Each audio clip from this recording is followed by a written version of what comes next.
You ask Tiger to calculate. This deals with linear inequalities with one unknown. The final result is m greater than 2. Let's solve it step by step. Swap sides.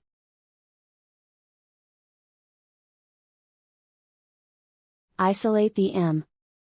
Divide both sides by -6. Whenever you multiply or divide by a negative, reverse the inequality sign.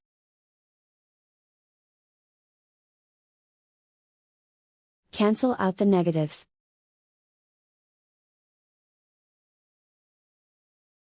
Simplify the fraction.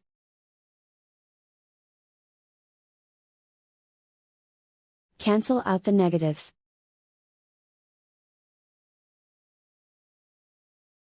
Find the greatest common factor of the numerator and denominator.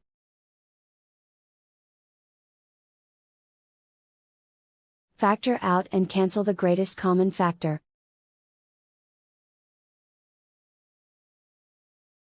Plot the solution on a coordinate grid. And so the final result is m greater than 2.